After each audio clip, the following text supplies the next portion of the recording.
Israel passes the 1-year anniversary since October the 7th, 2023, and works out what the next year, months, weeks and days hold. And we prepare for the most solemn day in the Jewish calendar. We talk to two people at the centre of the events of the last year whose grief is unfathomable. A conversation with Jon and Rachel Goldberg-Polin.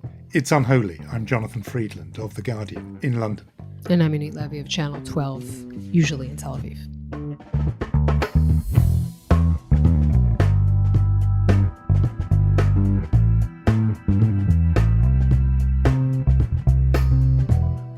Unholy, two Jews on the news. It is a year in which the Jewish high holidays are all intertwined with Memorial Days for October 7th. So this week in which we marked a year since October 7th is also the week of Yom Kippur, which leaves us all in the contemplative mood, wouldn't you say?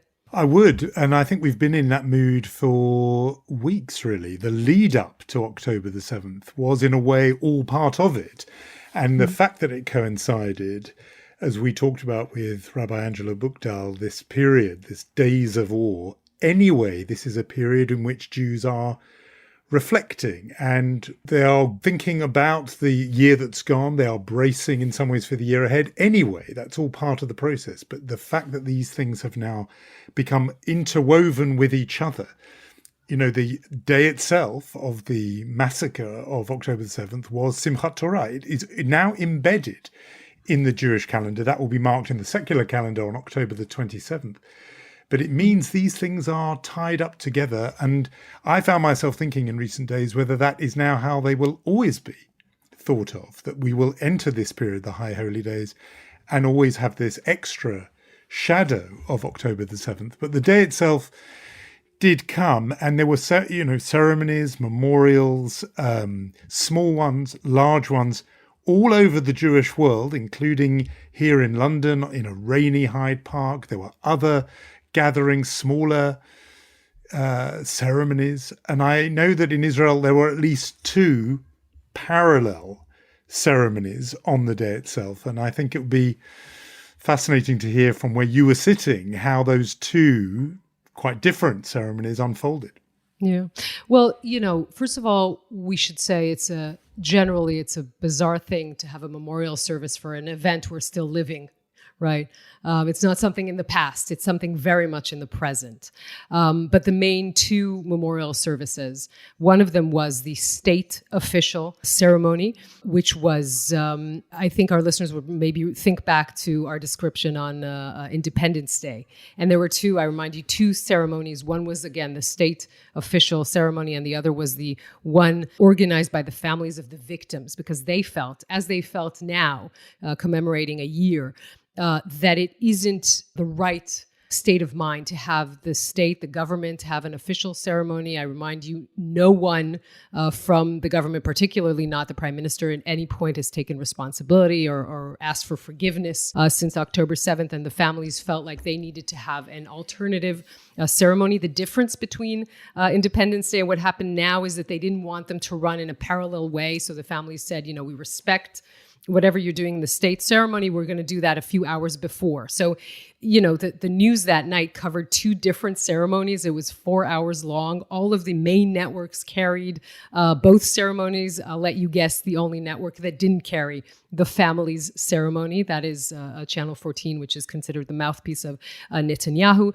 But I would want to focus a little bit about that, the family's ceremony, which was planned to be and was indeed in Hayarkon Park, which is the largest sort of open-air venue in Tel Aviv. Tens of thousands of Israelis wanted to participate and actually bought tickets for this, but because of the heightened tensions between Israel and Hezbollah and Iran, the Home Front Command decided that it can't be a large event.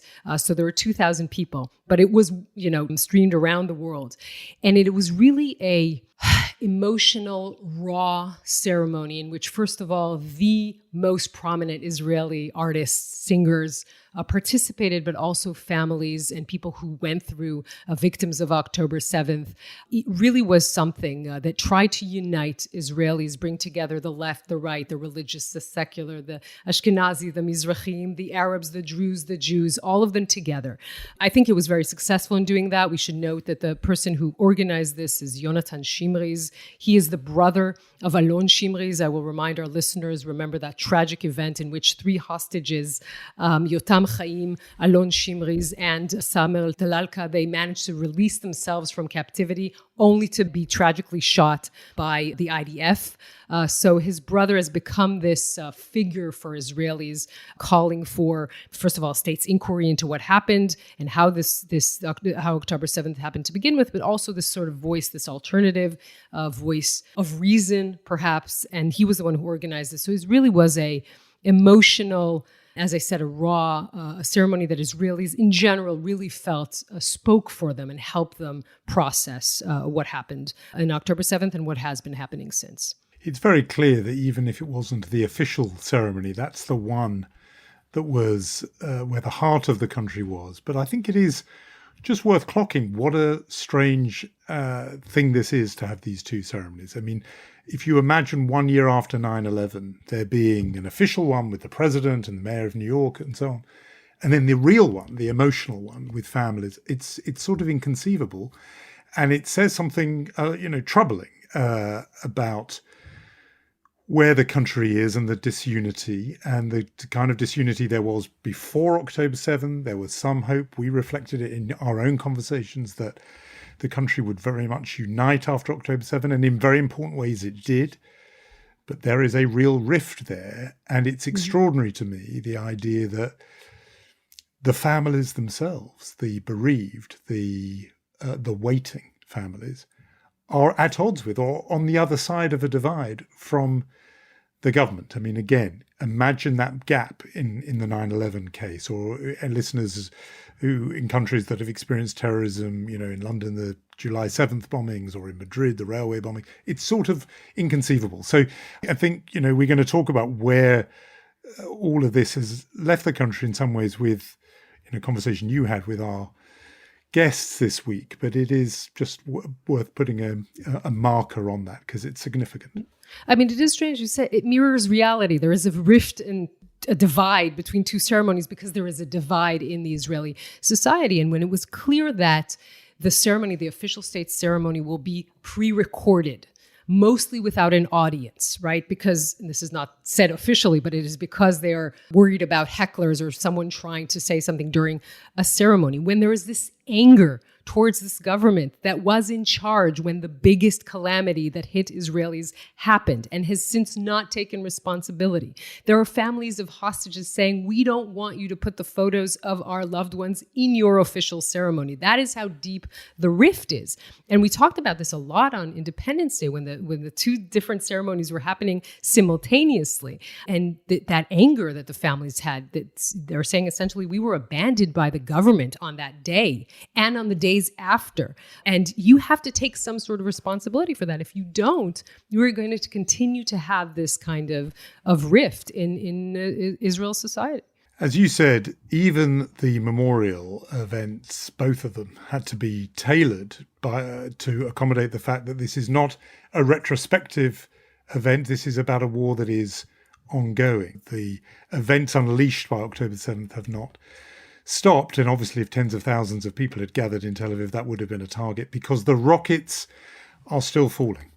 Yes, I mean, this has been, I think we can count 7 days in which Israelis sat in safe rooms because of rockets and missiles coming out from 4 different places, right? Iran, Lebanon, Gaza, and Yemen. So this is where we are at this point. I remind you, we're still waiting for an Israeli response to that night of missiles, ballistic missiles, more than 180 that Iran attacked Israel with. So we are still in this cycle. The war in Gaza isn't over, and whatever the successes Israel has been having in its war against Hezbollah, that is definitely far from over. And all of this is our new reality, right? I mean, in a sense, year has passed since October 7th. This is how we live now. And we, our past lives and our past life doesn't exist anymore. I think it's just on the emotional level. I think I can share with you personally that the day of October 7th, in a way I hadn't expected it. And I think many Israelis hadn't expected it to be so emotional, because every day in this past year was so difficult in so many ways. But suddenly to have that perspective of saying a year has gone by, it has felt like a decade, and so much has happened to us since. It is it's a difficult thing to carry this week, I think. Very much so. And I found myself, how on your phone it always says the date. On the sort of locked screen it says October 5th. And I realized something that it was just very, very basic, which was I was dreading the date turning to October 7th. I was putting it off in my mind. And I found that, as it was getting to 11:30 on October the 6th, there was just some quite visceral feeling of seeing October 7th spelt out that way, and that being the reality of turning the page on the calendar, as it were. That caught me unawares. It was such a sort of basic thing of just of seeing that. Obviously, all the conversations and memories that you have now bring back what happened that day, and that's been happening with so many people I've spoken to, people who are in Israel or outside Israel, of just where were you at this moment? It was exactly this time last year. That ... But like you say, I think it is a different kind of recollection when something is ongoing, and the most direct form of that is the hostages who are still missing. That means there is this sense in which Israel, and I think the whole Jewish world, is living in a kind of continuous present. And again, I think we're going to hear that from our very important interviewees later. But I think that feeling is shared all around, that there isn't the sense of sort of closure that sometimes anniversaries can bring. The Jewish year of mourning is always 11 months rather than a full year. But then there is a stone setting, and the idea is that there's a closure to that cycle. It doesn't feel like that this time at all. It feels ongoing. Yeah. In the words of Chaim Yalin, who's a pretty famous Israeli, he lives in kibbutz Be'eri. He said, the year of mourning is over, but the mourning still continues. And I think that is very true to the mood. I would want to say something about, there was this picture posted on Twitter by Avishag Shar-Yashuv. She's a photojournalist. She took an image of one of the kibbutzim, and still pretty ruined, on 6/29 of October 7th this year. That is exactly the moment where the barrages of rockets began and the attack by Hamas against Israel began. What was beautiful about this picture, that through the wreckage of what still remains after a year, the wreckage of a house in the kibbutz, you saw the beginning of a sunrise.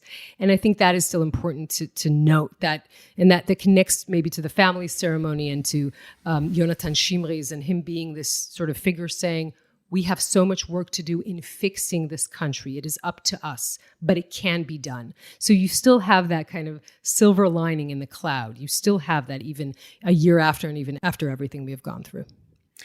Meanwhile, as you said, the alerts continued, the rockets continued. To the rest of the world, it's all about waiting now for this expected response from Israel. There was a lot of attention over the planned visit of Yoav Galant, defense minister, to Washington. That was thought to be about briefing the administration of what was coming. As it turned out, that meeting was scrapped, which set off its own round of speculation. They did talk, he to the US administration, so did Prime Minister Netanyahu on Wednesday, a conversation with Joe Biden. So the expectation, or the assumption, is that something is in the works and coming. Obviously, no one knows when. Galant gave quite sort of enigmatic hints about of the nature of it, as if this will be, I think the words he used, very precise, but also a surprise. The nature of it made me wonder, is this going to be in a form that we haven't anticipated? Whether that's some kind of, cyber attack or something on a different order, I don't know. But that's what there's a huge, around the world, I think people are sort of clocking the day to day, but really thinking that we're on a holding pattern for something potentially very dramatic indeed. First of all, we should say that Netanyahu kind of stopped Galant on his tracks and prevented that trip from happening the sources around the prime minister said that it was because Netanyahu wanted to speak to the president before Yoav Galant flew out. But it's also clear that it is a little bit of the continuation of the arm wrestling between Netanyahu and his defense minister, all not a very healthy thing to happen during a war. And of course, this was a week in which quotes coming out of Bob Woodward's book about what President Biden says about Prime Minister Netanyahu.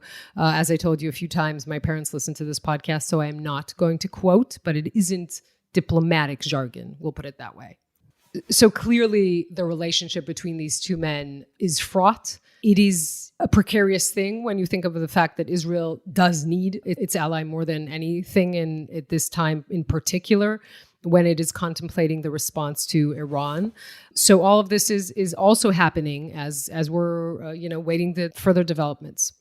Yeah, always an event in the news cycle in Washington, the publication of a new Bob Woodward book. And talking of books, a lot of attention on the new book by Ta-Nehisi Coates, author of The Message, formerly a writer for The Atlantic, perhaps one of the leading African-American public intellectuals. He's written a book called The Message, part of which deals with a trip Ta-Nehisi Coates made to Israel and the occupied territories, in which he came away, and we talked about it actually when he first spoke on this, and I think we may even have given him a Chutzpah award, because he came out saying that, the one thing that wasn't true about the Palestinian-Israeli conflict was that it was complicated.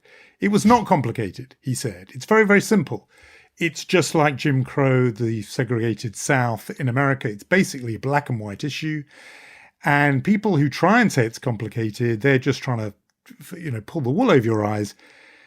It's not complex, was his argument. He's now sort of developed that in this book, The Message. And he went on CBS television to promote the book and got into an interesting clash. Perhaps we'll hear a bit of that. I am most concerned always with those who don't have a voice, with those who don't have the ability to talk. I've been a reporter for 20 years. The reporters of those who believe more sympathetically about Israel and its right to exist don't have a problem getting their voice out.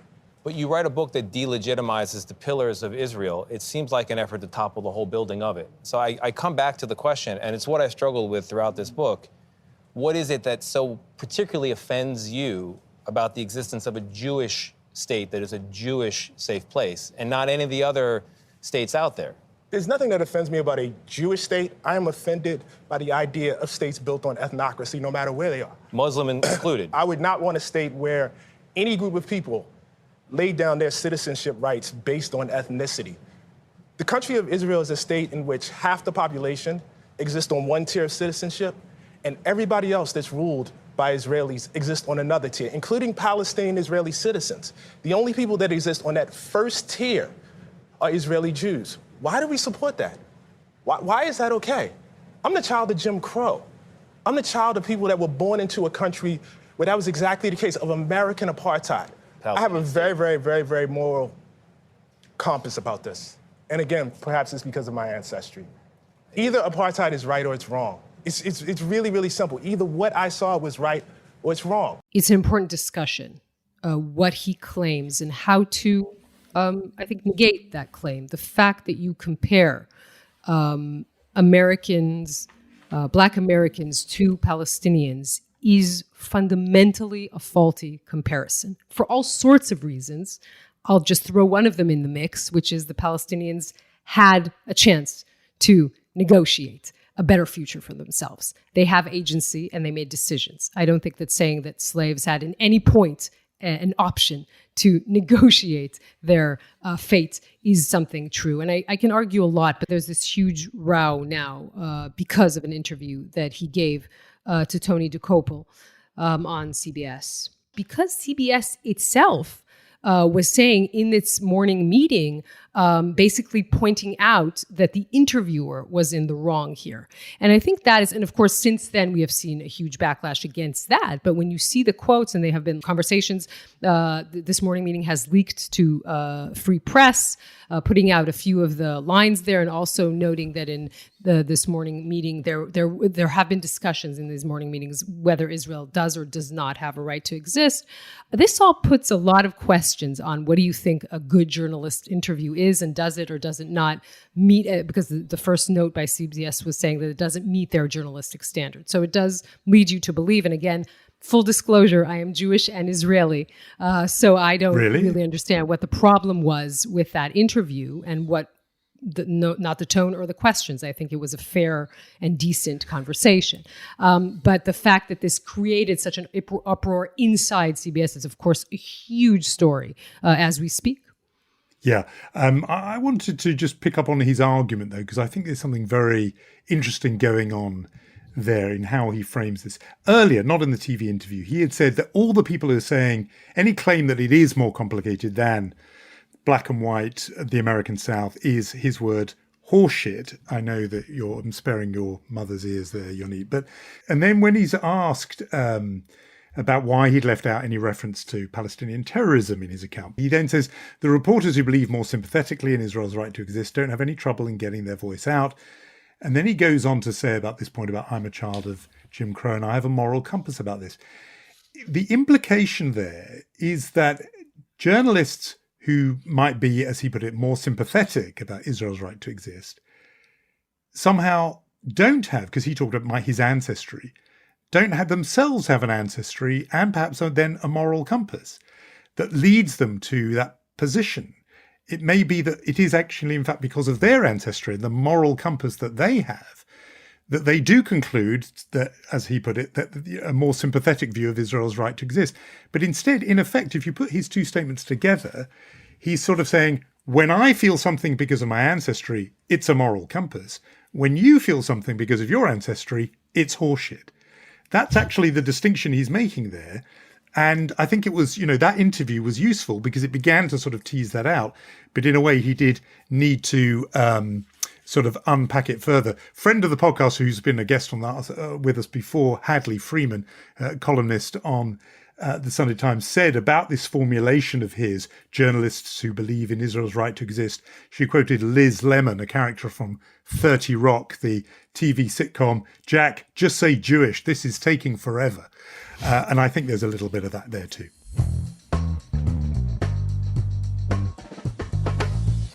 This is obviously the season for retrospect and for atonement and for deep thinking about the year that has passed. And we thought it appropriate to bring you an interview that actually is a longer version of an interview that I did for Channel 12 this week. It was with Rachel and Jon, the parents of Hersh Goldberg-Polin, names that have become familiar all over the world. And for the first time, they sat to talk after Hamas murdered their son and after he was laid to rest. First of all, I should say it isn't easy to listen to. They are remarkable people. And in their very kind and delicate way, it's very clear that they are incredibly angry and disappointed because there wasn't a rock they didn't turn or a door they didn't knock on in an attempt to save their son. So that is the conversation that we would like to bring you. We should say that they asked Hersh for his forgiveness. They did that at the funeral. My personal opinion is there are a lot of people who should ask them for forgiveness after this year.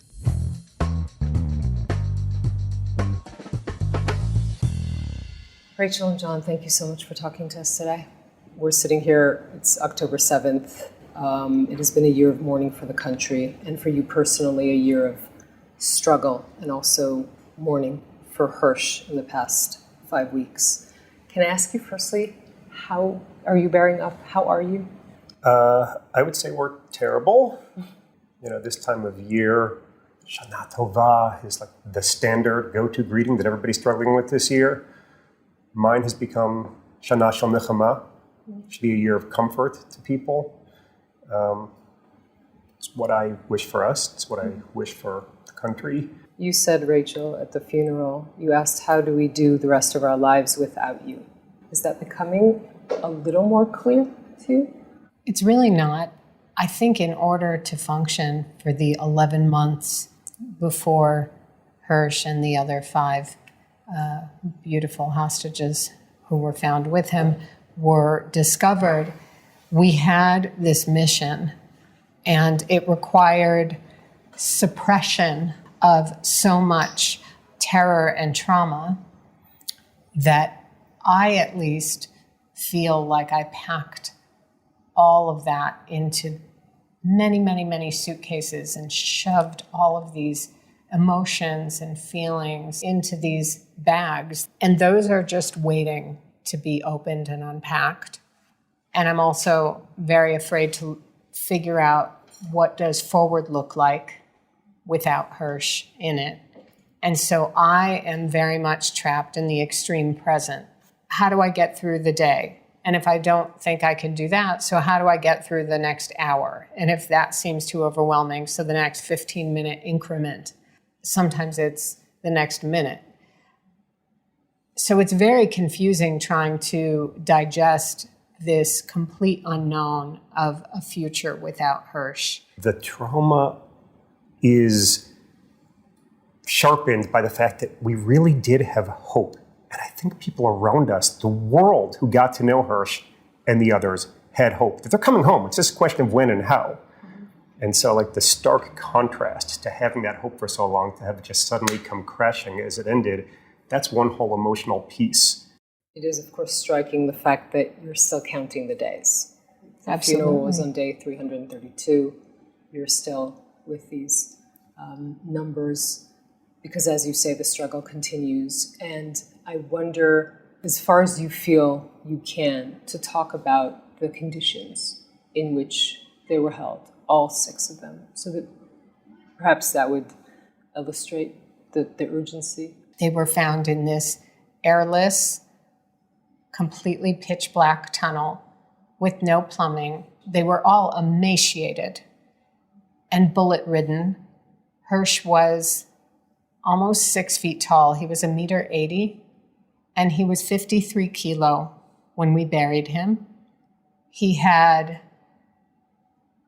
all sorts of wounds all over his body from the 11 months that he had been held captive. He obviously had his dominant arm missing, which people knew about. He had a bullet through his right hand. His left hand was gone. We think that was a self-defense kind of wound that he had held up. It went through his right hand. He has a bullet wound that was in his shoulder, his neck, coming out of the top of his head, and then was shot again at point-blank range with gunpowder on the back of his neck, shot through his head a second time.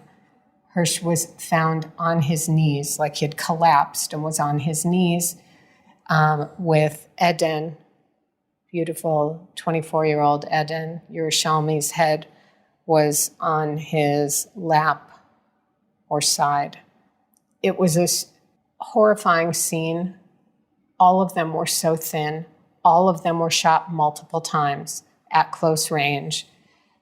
There were bottles of urine, very dark urine, found throughout the tunnel, showing how dehydrated all of them were. There was a plastic bucket that they had put at sort of at the end of the tunnel for some sort of privacy. Just a nightmare situation. We had lots of meetings in the 330 days that we were actively in the struggle. And we challenged decision makers and we said, you're lacking urgency. We need to bring these people home today. Why are you confident that we have time and that this isn't going to lead to a situation where lachatz tzva'i, too much military pressure at the end of the day, leads to captors lining up hostages and shooting them one by one in the head? And we were told by people all over the place, no, it's not going to end like that. It's not going to like that. This is a scenario you actually These are conversations that we actually had. We asked that very question, why won't it end this way? We were immediately told each time, no, it's not going to end like that. They're an asset. There are reasons why. It's not going to end that way. We felt, and the hostage families really felt, that people were not feeling that urgency because there was this idea of, they're coming home. It might be a while, but they're coming home. And that was so dangerous. And we kept pointing that out to people. And maybe part of our hope was too infectious, too positive during a dark time, that it even made the people who were at the table and the people with power to believe everyone's coming home. Everybody just calm down. They're coming home. It's going to take some time. Now that we know how they were found, it is so vastly obvious that there is not 1 second to waste. We need to move now. There are people today, as we're sitting here talking, who are in those same conditions, and it's probably gotten worse. We missed the urgency for the 6, the beautiful 6. Hopefully we can get people to find that urgency somehow, some way. I fear it's going in the opposite direction, but somehow, some way, so that we could bring home the 101. You wrote in a piece with all of the families in Time magazine, you said that Hamas murdered our loved ones, but many others failed to save them. Israeli governmental decision makers had opportunities to reach negotiated settlements to release our loved ones, and for calculations they deemed strategic, they chose not to. There were points along the way where clearly there were discussions happening. I believe strongly that there were opportunities to do deals to release hostages. The rationale for not doing it changed every time, whether that be something about the Netzarim corridor or Philadelphia or how to move Gazan citizens back from the south to the north or the length of a pause.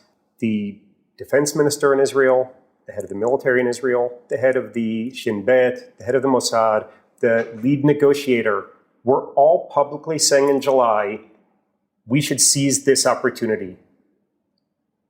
And there were political decision makers who, for whatever reasons, did not seize that opportunity. And we missed it.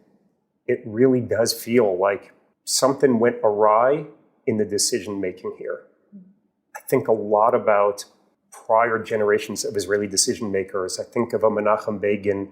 I think of Ovadia Yosef and how his daughter and 2 of his sons have been on record recently saying, had our father been alive during this, these hostages would be home. We chose to change the ethos and the ideology and the philosophy that the country has always prided itself on. And now you can't put that toothpaste back in the tube. You know, there are certain things that once they're out, you really can't go back. I found it very interesting that people of power tried to come to us during Shiv'ah. We actually said, please, we don't want those people here, in a kind way, not in a, there was no fighting, there was no brouhaha. When you make a choice to do something that you know is wrong, you can't, at least according to Jewish law, I mean, even Deoraita in Vayikra, it talks about when you do a sin intentionally, you bear the punishment for that sin. Don't come and ask me to forgive you for that sin. I'm not the right address. Real tshuva is when you find yourself in the exact same situation where you did the thing that you know was wrong and you choose differently. And what I would challenge those people who wanted to come to us after they chose not to save the 6, you have 101 chances now. Do it. And that's the tshuva. You don't have to come to me and ask for forgiveness. I think hostage families often are being gaslit and made to feel that they're speaking in a cliched, hysterical way because their person is there. And so I would like to ask permission now that my person is not there. Am I now allowed to be considered? Is my voice more valuable now that I don't have a child in that situation anymore? You know, we have tried very hard for a year to try talking in a world where the only way that people communicate is screaming. And we found that it was useful not to be screaming, But at a certain point, when you're in so much pain, I do wonder, when are we allowed to raise our voice? When is it permitted? Is it permitted now that Hirsch is gone? Are we taken more seriously? Because before it was, these are hysterical parents of a hostage. What I would say now to the world is, we have given, the hostage families have given you 367 days. You have not succeeded.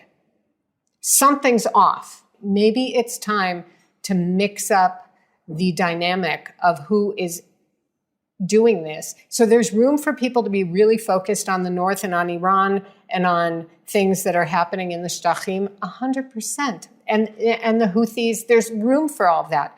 But there's also room for a few people to be constantly keeping their finger on the most life and death issue that we have control of, which is the hostage issue. But it feels to me like we're caught up in so much other legitimate stuff that we have taken our foot off of the gas to the extent that it was on the gas on the hostage issue. We talk about, like, do we go back to our former selves? Do we slip back into the jobs that we were in on October 5th last year? Or should we be doing something else? And I think that one of the things that we've seen clearly is Israelis and even the world are hungry for something. And I'm not saying it's Jon and Rachel, but, you know, we have people who come to us and say, like, we need voices of clarity, of sanity. And we say to ourselves, like, well, we're just bereaved parents. Like, I'm not sure that we're those voices, but we do talk a lot about, what do we do from here? And we don't know yet. You are, both very kind, and you're not naming names, and I understand. But I would want to ask you if, after it was clear that Hirsch is gone, you got a phone call from the Prime Minister. We did get notified by his office that he wanted to speak, and we elected at the time not to. I don't really know what we would say to political decision makers, to certain rabbis, to other people in positions of leadership who we think failed us. Let me ask you about the fact that he has become this figure that so many people around the world, as you say, did not know you, did not know him, and feel so connected to him. How do you explain that? In the very beginning, Anderson Cooper had found the footage of Hirsch. That footage of Hirsch being kidnapped became footage that was just distributed worldwide, and he became someone who people knew. And I think that when things are really huge and hard to swallow, having it in a bite-sized piece of someone who could have been your son, your brother, your cousin, your babysitter, your boy next door. And he did feel like that for so many people. He very much is just a regular boy. I call him a boy because he'll always be my boy. There were thousands of people at the Shiva. Did that surprise you? And did you discover a Hirsch you didn't know of? Or did it just sort of enhance what you already knew? It 1,000,000% surprised us. Richard and Rotem, who are dear friends and part of our team from the very beginning, had said, we're going to need to set up a tent. And I said, why? Let's just move the couch out of the living room. And they said, no, you have no idea what's about to happen. It was really tragic experiencing that Shiva in that way, because thousands of people did come, and they were hysterical and traumatized and clutching onto us, sobbing. We called it a Shiva, but it really was not a Shiva. It was something else, where we realized, I guess we need to comfort these people. And it was surreal. And you think that comes from where? What did they feel? Well, we thought that it came from the nation is in a really bad place. The country is traumatized. When those 6 deaths were announced, of vibrant young people who I think all of us believed, they're coming home, they're coming home. It was just such a complete fall that people need repair. And one way they're doing it is to reach out to each other, reach out to us, reach out to the other 5 families. And I think that nationally, collectively, maybe we're hoping that it can be catapulted into something good. Those 6, those beautiful 6, Alex and Ori and Almog and Eden and Carmel and Hirsch kept each other alive for months and months and months in conditions that are just unimaginable. They did every single thing right. And we, all of us, failed them. And people were completely broken. It's all of us. It's all 6 families just getting this complete outpouring of fractured, fragmented pain. I've always liked being an anonymous person, and being named Rachel Goldberg was always helpful, and looking like this was always helpful, because I look like every Rachel Goldberg you've ever met. And I'm the Jane Doe of Jewish women. And now people see me, and this is a horrible thing. They start to cry. They burst into tears. It's very difficult being the trigger for someone to be in emotional pain. And I know we're all everyone's coming from a good place. No one would ever, ever do anything to intentionally cause us pain. But it's painful. Right. You both spoke to correspondent Michal Pilan on day 72 of this. You talked about the government has to say bravely, if they don't want to bring them back, then say it. And I wonder if you think that they have been honest throughout this process. I'm not even sure that they're able to be honest with themselves. I've learned so much in this crash course over this last year about the game of politics. And I do think it's a game. And we were pawns in this game, and the hostages are pawns, and Hirsch was a pawn.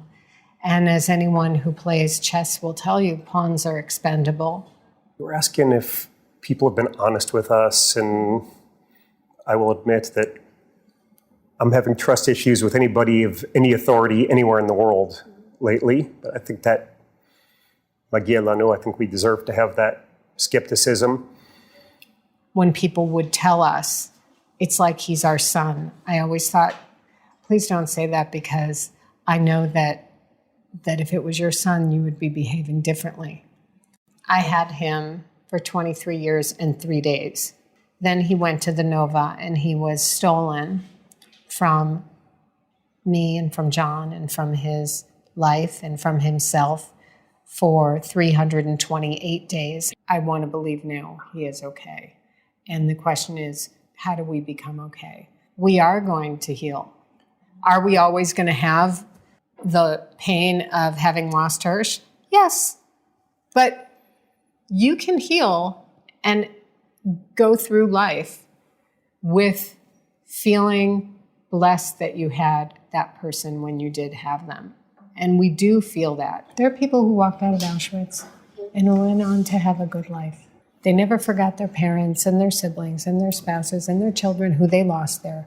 But they went out and they decided, and it took tremendous effort, and they had good lives. And there are people who walked out of Auschwitz and never left Auschwitz.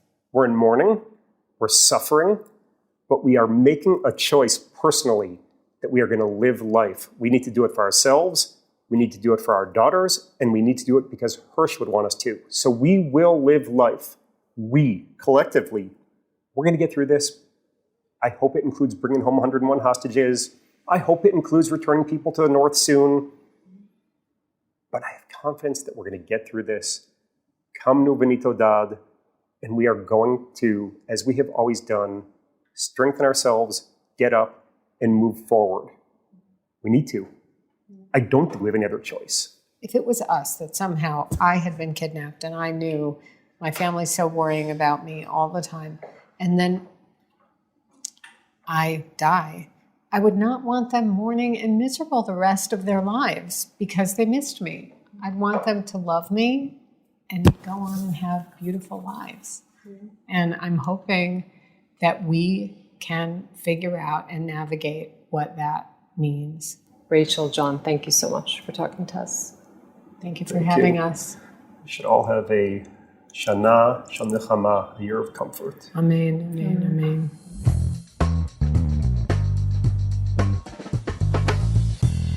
Well, you did prepare us for that, Yonit, for the intensity of that conversation. It won't be easy for anybody to hear that. I mean, to hear any pair of grieving parents after a child has died, that's an extreme thing already. A son who was murdered, that's an even more extreme thing. But two people who knew that he was alive for the best part of a year, that they were that close. I mean, every part of that is so painful, and they are so honest about it. I mean, there's every line in what they say you could develop and think about for a lifetime. I mean, this notion that they have she talked, I think, about suitcases in which she's put all these feelings, and they'll have to open those in due course. There's too much feeling and emotion for them to sort of unpack right away, that they will be doing that in the months and years to come. But one thing that really struck me was that the sense that they felt this was foretold. I mean, they pleaded with the officials they met, saying, why wouldn't this end with him in a tunnel being shot by his captors because of the sheer intensity of military pressure? Explain to us why that doesn't lead to that.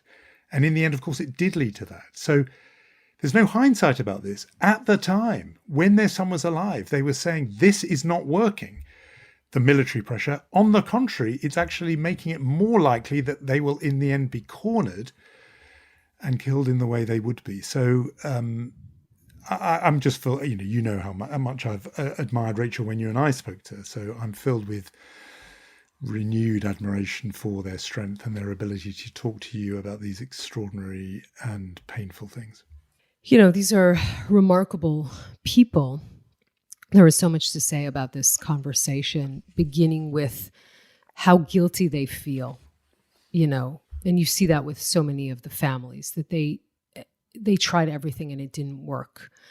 And you want to say to them, you are not to blame. You did everything beyond humanly possible to try and save your son. And as you mentioned, the hell on earth these people went through during these 11 months. I mean, to think that he had died, to find out that his arm was blown off, and then to actually have messages from him in captivity, to know that he is alive, to know that he did, as she said, they did everything they could to survive, right? They did everything right, she says, and it didn't work. And again, these are very sort of, she says it as well in the interview, we're not people, we try to talk in a world that only listens to people who scream. They are the opposite of that. But they're very angry. When I asked Jon, did you speak to the prime minister? Did he call you? And he says, we elected not to take the call. That is enough to understand what anger exists underneath.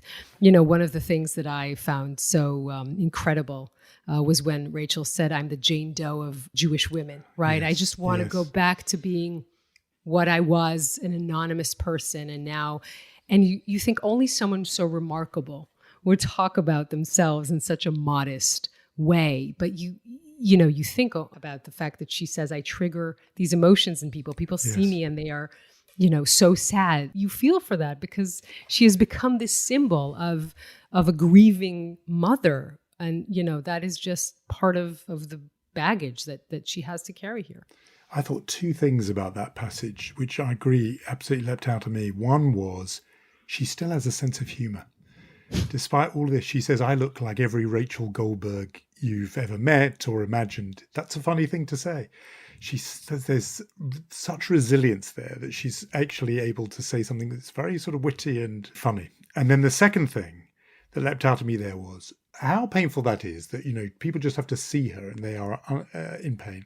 And I found myself thinking, why are you putting yourself through even this, another interview? And, why would you do that? And then, of course, the answer comes. It's a hugely selfless act because it is too late for them. Before, when they were doing these interviews, you could say, oh, they're trying to raise the profile of their son. That is now too late. They're doing this for the other hostages. They are renewing the case of urgency. They want people in their own government and around the world not to forget the hostages. Imagine that. They have got so much of their own grief, and yet they are finding the strength to be in campaign mode for other people. So that incredibly sort of Jewish resilient sense of humor and this selflessness, as we go into Yom Kippur, where people are going to be asking themselves, cheshbon hanefesh, an accounting of the soul. What have you done right? What have you done wrong? Who have you wronged this last year, and who have you done right by? Could we have offered to our listeners better role models, really, than these two human beings? I mean, the kind of example they set, that in the darkest place, I've talked to my admiration for her extraordinary empathy, the way she speaks about women like her in Gaza, the bereaved in Gaza, with so many killed there this year. On top of that, this resilience and selflessness, I think these are extraordinary people. And, I think you were very privileged to spend time talking with them. And I think for our listeners, for me, hearing it, it's a kind of privilege as we go into Yom Kippur. It was indeed a unique privilege to talk to them. I only wish it could have been under the opposite circumstance, right? To sit with them and talk to them after Hirsch had returned alive. This is our Yom Kippur episode. It has become something of a tradition that we don't hand out awards, particularly not the Chutzpah award, because, so close to Yom Kippur, we don't want to mess with anyone. So we will, I think at this point, wrap up our conversation, say a big thank you to Michal Porat, an easy fast and meaningful fast. And we shall meet next week. See you next week, and Gemar Chatima Tova. May we be sealed in the book of life.